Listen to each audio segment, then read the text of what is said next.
Hello everyone, welcome back to my channel online commerce connection. जैसा कि हमने मुहिम छेड़ रखी है यूजीसी नेट के लिए, जेआरएफ के लिए एंड आपका सेट पेपर के लिए एंड पीजीटी के लिए, बहुत सारी मैनी मोर्स एग्जाम जो हमारे कॉमर्स के बिहार पे हम लोग को देने हैं। उसमें हमने यूजीसी नेट का जो फर्स्ट यूनिट है हमारा business unit, code number 08 commerce के एग्जाम से रिलेटेड बिजनेस इन्वायरमेंट जो हमने उठाया है यूनिट 1, उसको हम कर रहे हैं। कल के लेक्चर में हमने बिजनेस यूनिट, बिजनेस क्या है, बिजनेस इन्वायरमेंट क्या है, वो पूरा डिटेल में स्टडी किया है। आज हम बिजनेस इन्वायरमेंट की फीचर्स मींस उसके एलिमेंट्स, उसके कैरेक्टरिस्टिक्स, बेटा ये तीनों चीजें एक ही हैं, उसका नेचर कैसा है उसके बारे में हम पढ़ रहे हैं। ओके बच्चों, चलिए स्टार्ट करते हैं। मेरे बर्मन, मेरे साथ जुड़े रहिए और अपने एग्जाम की प्रिपरेशन बहुत अच्छे से करते रहिए। फीचर्स, एलिमेंट एंड कैरेक्टरिस्टिक्स क्या है हमारे बिजनेस इन्वायरमेंट की। बिजनेस क्या है हमारा, कॉम्प्लेक्स नेचर का है। कॉम्प्लेक्स नेचर क्या, जिस इन्वायरमेंट में हमारा बिजनेस काम कर रहा है वहां पे बहुत सारे फैक्टर्स हैं जो हमारे बिजनेस को इफेक्ट करते हैं। उनकी वजह से क्या होता है, हमारे बिजनेस को डेली बहुत सारे चैलेंजेस फेस करने पड़ते हैं। एक चैलेंज खत्म नहीं होता, दूसरा चैलेंज वहां पे आ जाता है। तो क्योंकि हम इन्वायरमेंट में काम कर रहे हैं, उस बिजनेस को वहां पे हमने सेटअप किया हुआ है। अब इन्वायरमेंट का ध्यान तो हमें रखना ही पड़ेगा। हमारा जो फर्स्ट फीचर और एलिमेंट और हमारी कैरेक्टरिस्टिक्स बन जाती है, कॉम्प्लेक्स नेचर का हमारा बिजनेस इन्वायरमेंट होता है। काउंटलेस चैलेंजेस इसमें हम लोगों को बियर करने पड़ते हैं। देन डायनामिक, हमारा बिजनेस इन्वायरमेंट डायनामिक है। डायनामिक मींस बिजनेस हमेशा चलता रहता है, चाहे कैसे भी फैक्टर्स हमारे बिजनेस को इफेक्ट कर रहे हो, हमें उन फैक्टर से घबराना नहीं है।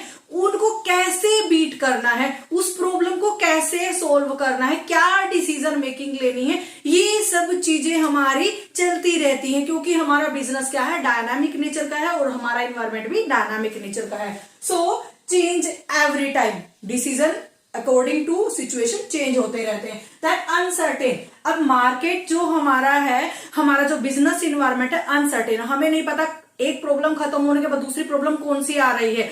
जैसे कि कभी हमारा मार्केट में कंपटीशन बढ़ जाता है, कभी मार्केट में स्टॉक खत्म हो जाता है, कभी नया कंपटीटर जैसे आ गया है, या फिर हमारा मार्केट कंडीशन कैसी है, हमारे प्रोडक्ट की डिमांड कम हो रही है, या फिर हमारे प्रोडक्ट को मार्केट शेयर नहीं मिल रहा। बहुत सारी ऐसी प्रॉब्लम्स है जिन प्रॉब्लम्स को हमें अपने बिजनेस इन्वायरमेंट में रहकर ही सॉर्ट आउट करना है, ताकि हम अपने बिजनेस को हमेशा प्रॉफिटेबल कंडीशन में रख पाए।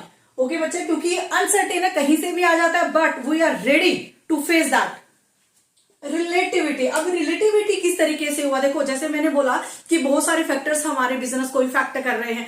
एक फैक्टर जब यहाँ पे चेंज होता है, मान लीजिए मेरे बिजनेस के लिए कोई ऐसा फैक्टर जो मेरे बिजनेस को हिट कर रहा है, जिसकी वजह से मेरी डिमांड कम हो गई है, मेरे प्रॉफिट कम हो गए हैं, वो फैक्टर हो सकता है दूसरे बिजनेस को भी इफेक्ट कर रहा हो। सेम सिचुएशन में हो सकता है, वो सेम कंट्री में हो सकता है वो अदर कंट्रीज में हो सकता है सेम कंट्री के एक सेम सिटी में हो। तो ये क्या है कि जो ये रिलेटिव है, जो ये सारे आपके जो फैक्टर्स हैं, हर बिजनेस पे किसी ना किसी तौर पे, किसी ना किसी रूप में वो इफेक्ट करते ही करते। तो रिलेटिविटी बिजनेस इन्वायरमेंट में रहती है। Then inter related factors. अब इंटर रिलेटेड फैक्टर्स क्या है, इंटर रिलेटेड फैक्टर्स है, मान लीजिए अभी गवर्नमेंट का क्या, सारे फैक्टर जो है इंटर रिलेटेड है।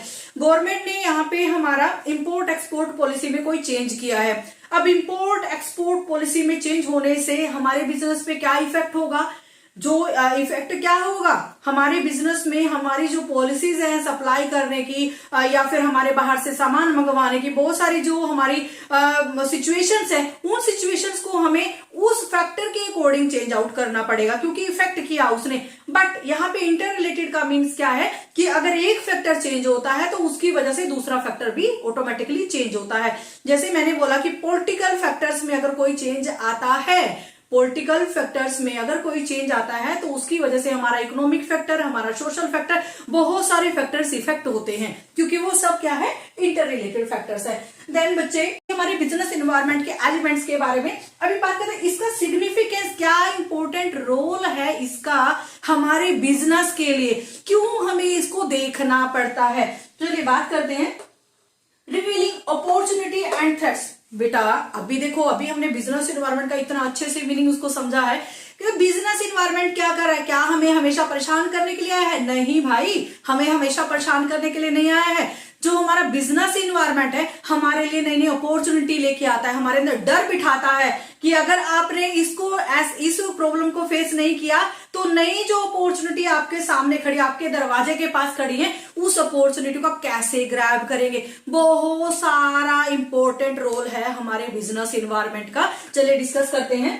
Revealing opportunity and threat. जब तक हम बिजनेस इन्वायरमेंट को अच्छे से स्टडी नहीं करेंगे, अच्छे से उसको समझेंगे नहीं, हमारे बिजनेस में उसका कोई भी इफेक्ट हमें देखने को नहीं मिलेगा। मीन्स हमारा बिजनेस डाउन जाएगा। बट हमें उस इन्वायरमेंट में रह के अपने बिजनेस को यहाँ पे स्टे रखना है, फिक्स रखना है और उससे प्रॉफिटेबिलिटी लेनी है। तो हमें बिजनेस इन्वायरमेंट की जो भी इन्वायरमेंट में जो भी उसकी कंडीशंस है, उसकी कंडीशंस को समझते हुए हमें वहां से अपॉर्चुनिटी ग्रैब करनी है। और जो भी थ्रेट्स है जो हमारे बिजनेस के लिए हम नुकसान पहुंचाने वाले हैं, लॉस देने वाले हैं, उनको टाइम पे देख के अपने बिजनेस को प्रॉफिटेबल कंडीशन में हमें लगाना है। Then growth guidance for growth. अब हमारा बिजनेस ग्रोथ भी दे रहा है। ग्रोथ जैसे अभी मैंने आपको एग्जांपल दिया कि पॉलिटिकल इन्वायरमेंट में हमारा क्या हुआ, इंपोर्ट और एक्सपोर्ट पॉलिसी में कुछ चेंज हुआ है, तो उसकी वजह से क्या होगा, उसकी वजह से मैंने बोला कि आपका इकोनॉमिक जो फैक्टर है वो भी चेंज होगा, आपका सोशल फैक्टर भी चेंज होगा। तो मीन्स अगर मेरा बिजनेस ऐसे फैक्टर्स के ऊपर ध्यान रखता है जो हमारे बिजनेस इन्वायरमेंट में जो चेंज हो रहा है, हमारे आसपास के इन्वायरमेंट में चेंज हो रहे हैं, उनके ऊपर ध्यान रखता है, तो वो अपने बिजनेस को सही टाइप से स्टैंड करके रख सकता है। वो हमें प्रॉपर गाइडेंस प्रोवाइड करता है कि आपको इसको इस वे से, इस तरीके से सॉर्ट आउट करना है ताकि अपने बिजनेस को यहाँ पे स्टैंड रखें। देन ग्रोथ हमारे बिजनेस की ऑटोमेटिकली हो जाएगी। Continuous learning. अभी बिजनेस में अपॉर्चुनिटी है, थ्रेट है, बहुत सारे फैक्टर्स है जो हमारे बिजनेस को इफेक्ट कर रहे हैं, बट क्या है यहाँ पे कॉन्टिन्यूअस लर्निंग। अभी कॉन्टिन्यूअस लर्निंग किस तरीके से हो गया, देखिए जब बिजनेस, अब एक मैं पर्सन हूं, मैं बिजनेस चला रही हूं, बिजनेस को चलाते चलाते जो मेरे आसपास का एनवायरमेंट है मैं उसको ध्यान में रख रही हूँ। उसको ध्यान में रखते रखते मेरे दिमाग में बहुत सारे प्रॉब्लम्स, बहुत सारे क्वेश्चंस आ गए हैं, मैं कैसे इन प्रॉब्लम से निकलूंगी। तो मीन्स क्या है, ये जो प्रॉब्लम्स है अगर मैं इनको अच्छे से स्टडी नहीं करूंगी, अच्छे से क्लैरिफाई नहीं करूंगी, तो जो मेरे बिजनेस को आने वाली ग्रोथ है, मेरे बिजनेस को मिलने वाले प्रॉफिट्स है, मेरे बिजनेस को अपॉर्चुनिटी मिलने वाली है या कोई नई प्रॉब्लम आने वाले, उनके बारे में कैसे पता चलेगा। तो जो बिजनेस इन्वायरमेंट है वो कॉन्टिन्यूअस लर्निंग है आपका। ऐसा नहीं है कि एक प्रॉब्लम से आप निकल के यहाँ पे खुशी मनाए जाए क्योंकि आप इन्वायरमेंट में काम कर। इन्वायरमेंट तो क्या है बेटा, अभी बताया था, इन्वायरमेंट क्या है, डायनामिक है। जैसे जैसे चेंज होता है वैसे वैसे हमारे यहाँ पे कॉन्टिन्यूअस लर्निंग भी चेंज होती रहती है, क्योंकि हमें बिजनेस को इफेक्टिव बनाना है, मोर प्रॉफिट लेके आना है, तो उसके लिए तो यहाँ पे हमें फोकस करना ही पड़ेगा। देन बात करते हैं make firm strong and weak. अब जो हमारा बिजनेस है, इन्वायरमेंट हमारे बिजनेस को वीक और स्ट्रॉन्ग कैसे बना रहा है, बहुत इजी है। जब हम बिजनेस इन्वायरमेंट के सारे फैक्टर्स को ध्यान में रख के अपने बिजनेस की पॉलिसीज को, स्ट्रेटेजीज को टाइम पे चेंज कर लेते हैं, तो क्या होगा, उससे मेरा बिजनेस प्रॉफिटेबल हो जाएगा, मेरी डिमांड अच्छी हो जाएगी, मेरा मार्केट में शेयर अच्छा हो जाएगा, जो मेरे यहाँ पे मैनेजरियल काम कर रहे हैं, मेरा मैनेजमेंट है, वो खुश हो जाएगा। तो बहुत सारी चीजें हैं जो मुझे यहाँ पे ध्यान में रखनी है, क्योंकि मुझे अपने बिजनेस को ग्रोथ की तरफ लेके जाना है।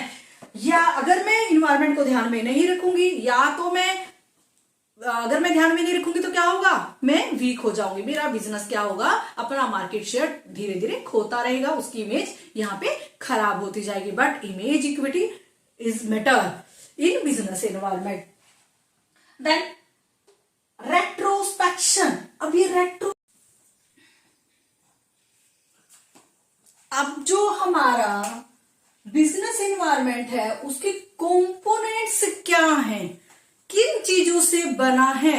भाई साहब वो दो फैक्टर से बना है, दो कंपोनेंट से बना है। कौन कौन से कंपोनेंट है आपके, एक है आपका इंटरनल, देन आपका एक्सटर्नल।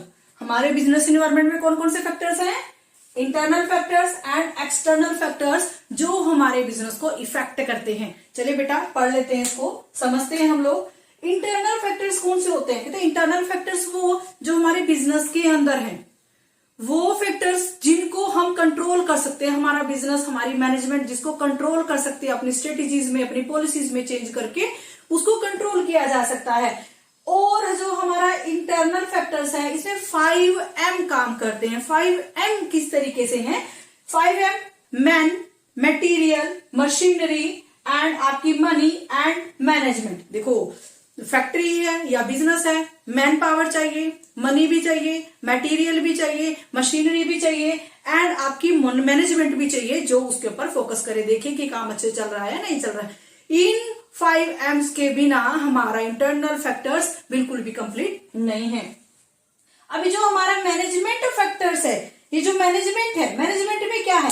कहते हैं भाई साहब मैनेजमेंट में आ रहा है जो आपकी लेबर पार्टी है, जो आपकी मैनेजमेंट पार्टी है, उनका रिलेशनशिप कैसा है, क्या लेबर और मैनेजमेंट प्रॉपर से कोऑर्डिनेशन से बिजनेस में काम कर रहे हैं, एंड हमारे बिजनेस की ब्रांड इमेज कैसी है, हमारे बिजनेस हमारा जो बिजनेस है उसके बारे में हमारे कस्टमर्स, हमारी अदर पार्टीज क्या सोचती हैं, वो भी यहाँ पे मैटर करता है।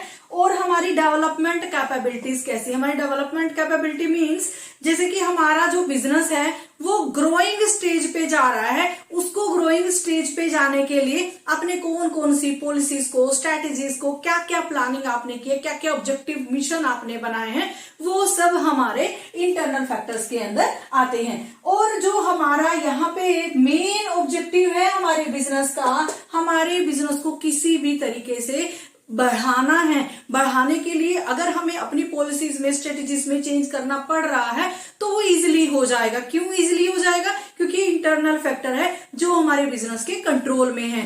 अब बात करते हैं हमारे एक्सटर्नल फैक्टर के बारे में। एक्सटर्नल फैक्टर देखो, इंटरनल फैक्टर में क्या था?